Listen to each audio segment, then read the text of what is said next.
my audience.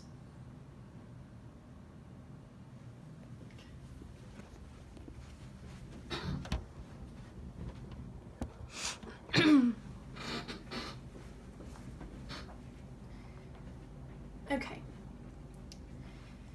So my story is from a personal point of view. Let me start by going way back. I'm going to introduce some people. My mother, Teresa, my aunts, Brenda, Bonnie, and Lee, and my uncle, Tommy, and most of all, my grandmother, Isla Ruth Edwards. My mother, Brenda, Bonnie, Lee, and Tommy are all my grandmother's children. She raised 8 total with her husband, Billy Edwards, who died of pancreatic cancer in 2000. As she started becoming a grandmother, she started keeping each and every one of us, which was a total of 6, but mostly just kept 4, which were me, Hannah, Brooke, and Brittany. Once Brooke and Brittany got into school, she only kept me and Hannah. You see, none of us went to preschool because our mama would be willing to keep us and make sure we were active and entertained throughout the day. She would cook us 3 meals a day, already have breakfast cooked when we got there, and would cook anything our little hearts desired. She spoiled us rotten. As we entered the school years, she would pick us up from school and take us back to the house. There we would have a meal for us already cooked. We would then wait for our parents to get off work and come get us. Once I got my license, I drove myself and most of the time took Hannah to school and picked her up as well. Especially once we got both into high school. That made things a little easier. Later on, my Aunt Lee got diagnosed with ALS, which was 8 years ago, which disabled her from being able to do daily activities around the house. My grandmother would go over there every day, every morning, and stay with her till Lee's husband, my uncle, got home from work. Not only would she stay with her, but she would help her around the house, do chores such as washing clothes, ironing clothes, cleaning the house, or just simply just sitting with her. My mama was always there for others, and she would do anything for her family. About 6 years ago from today, my grandmother got diagnosed with dementia. 2 years later, doctors found a spot on her leg that was cancerous, lymphoma cancer. The next 2 years, another spot appeared. Both spots got removed, and she was cancer-free at the time. So at this point, I'm at college getting the college experience. Hannah is in high school, involved in sports, and Brooke and Brittany have graduated from college with a degree and have successful jobs. During my first year at college, my grandmother's dementia progressed. It got worse, enough for my aunts and mother to take turns staying the night with her, as well as bring her breakfast, lunch, and dinner, simply because she would forget how to cook as much as forgetting to eat.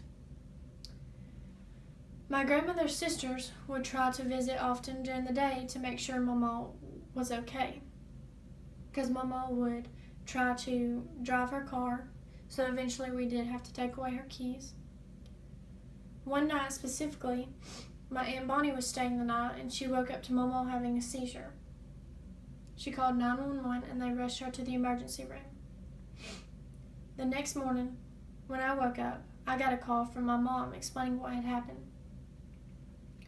In the end of April, beginning of May, my grandmother had gotten diagnosed with brain cancer, 9 different spots on her brain. They gave her only a few weeks. I came home immediately after finishing up my exams the beginning of May. My grandmother came home the day I did, except she came home with hospice. Since I did have the summer off at UNA, I decided to spend all summer here at home. That way I could be with Mama. I wanted to spend her last days with her and make sure she was the happiest she could be. Her mind wasn't in the right position to know exactly what was going on. She didn't know she was sick. All these people coming to see her, she thought they were just friendly neighbors. From the day she got home, she started to progress even more. She started to not being able to walk on her own, then didn't feel like getting out of bed, then wouldn't eat or drink anymore, and in her last days she didn't even respond to you. She passed away on July 4th. I'm so thankful that I got to be with her this summer every day. I'm so thankful I was able to stay with her every day to help her do whatever she needed me to do, as well as just be there for her through it all.